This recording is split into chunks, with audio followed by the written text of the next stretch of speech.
Hi everyone, I hope we are all having a good week. I also hope that everyone's safe and healthy right now. Yeah, it's definitely a really scary time to be alive. And I think even if you feel like your feelings aren't verified enough because, you haven't had the virus and you don't know anyone who's had the virus, please know that it's still okay to feel worried right now. Like, your feelings are still absolutely valid and it is like a really anxiety inducing time. So yeah, please reach out and talk to your friends. I think to begin with, I wanted to just start off by reflecting on the channel. I know going onto it might seem a little bit confusing. I have a video on weight anxiety, I have a video about sober living, and now this is a video about how to give the best support for people. Just wanted to say about how it all links, because I know looking at it from the outside, it doesn't look like it links that much. So care to be better is what it says on the tin, is about caring to be better. Caring to become the best version of yourself.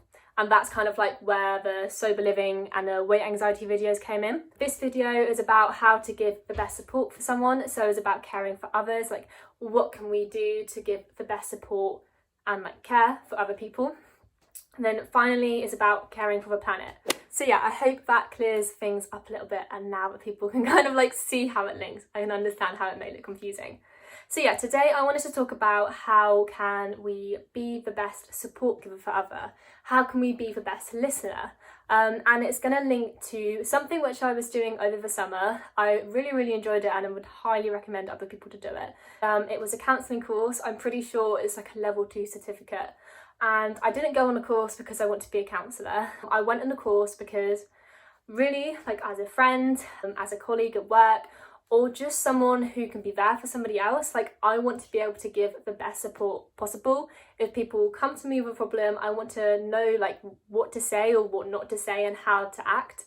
I think as humans, if we can help other people through their problems, then it's just going to make life so much easier for them and then the rest of the world, because the less people which have problems, the more happiness it can bring, and it's just a better place to live in general. So what I'm about to talk about are counselling skills. It's not everything which was discussed on the course, but it is some of the things they go over.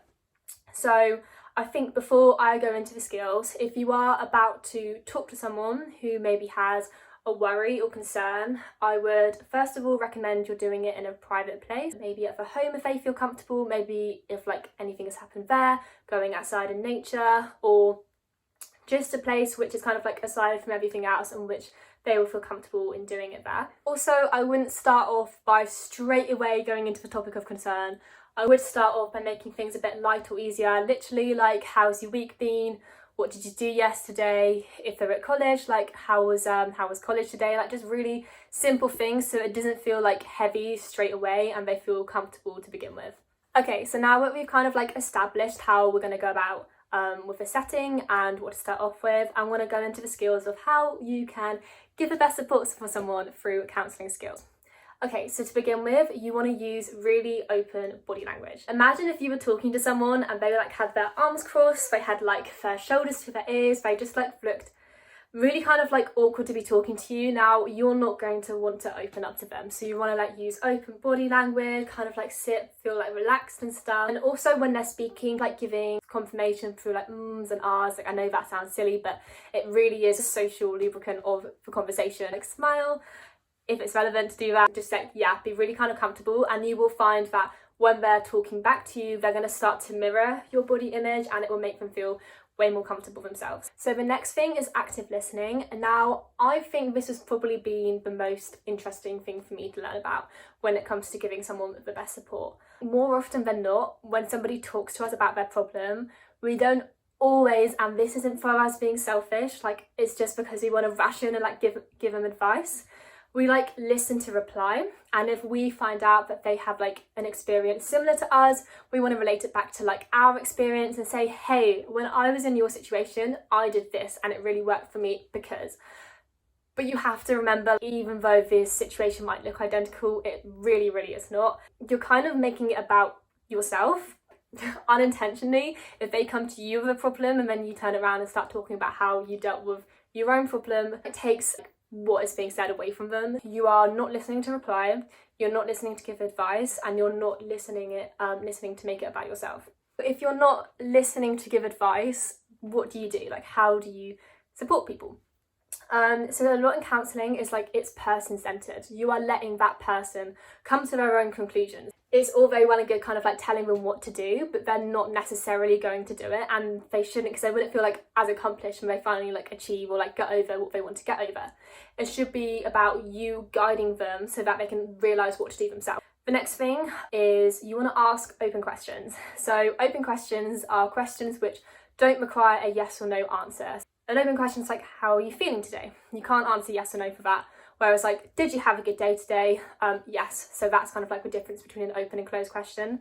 And this is really, really important because you want to allow the person to come to their own thoughts about everything. And the more they speak and the more they kind of like develop their speech, the more they'll be able to like come to their own conclusions. So yeah, open questions is really, really important. So what do you say after you've asked an open question? Well, to begin with, you don't actually say a lot. You are silent, which I know might seem like really daunting and you might think it will make the conversation awkward, but actually is a really, really good and healthy thing to do. So if somebody has just like said something really, really important and you just like rush and say, okay, well, what about this and what about that, blah, this, blah, that, like it's just not going to be helpful. Like if they've just said something really heavy, I literally just think in your head, go 1, 2, 3, 4, and it just really gives some time to reflect on like what they've just said. It doesn't take anything away from what they've said, and then you can go on to speak, and people don't feel awkward in silence. In fact, they feel way more comfortable. If you can be silent with someone, it means you have a really healthy relationship with them and you're not rushing to fill in like a moment of pause or awkwardness. So yeah, silence is a really good thing to do after they've spoken to you. And then when they have finished speaking, you've taken a few moments silence, you kind of like want to paraphrase and summarise what they've said. So they will just speak to you about their problem, and then you'll pick out like a few key things which they've said, you repeat it back to them, and by doing this, it's a really good way of allowing them to see their own thoughts. I'm not sure if anyone keeps a journal. When you write something and you're like, oh my gosh, I'm so angry, I'm so upset right now, and then you look back on what you've written and you go, gosh, I didn't realise I like felt that strongly, or okay, I didn't realise that linked to that. And it's a really healthy way of kind of like reflecting on your thoughts.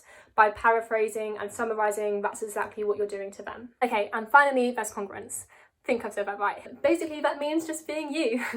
When somebody comes to speak to you about a problem, don't be like, okay, and how do you feel about that? Do not go all weird and like think you are somebody else or you need to be somebody else. It really is just about being you, and it might seem like, okay, what open questions do I ask? But what open questions would you ask normally? Or take away the open, what questions would you ask normally? And it's basically just about that. And you will find that people will be so grateful that you're asking these questions and you're allowing them to come to their own viewpoint, and you're not giving them any judgment, and you're being open with your body language, and that you're just being you and you are there to support them. So yeah, I hope that's helped. I honestly found the course really, really useful. I actually managed to do it for free. And I just think it's such a great thing to have on your CV. Like, do you know what I mean? I did a counselling course because I wanted to know how to give the best support for someone or be the best listener when they come to me like with their concerns. So yeah, I would really, really recommend doing that course if anyone is interested. And it's not just about the skills in the course, there's so much more. So yeah, I hope that's helped. And I also hope it's kind of like cleared up the channel thing a little bit. Okay, I will speak to you next week.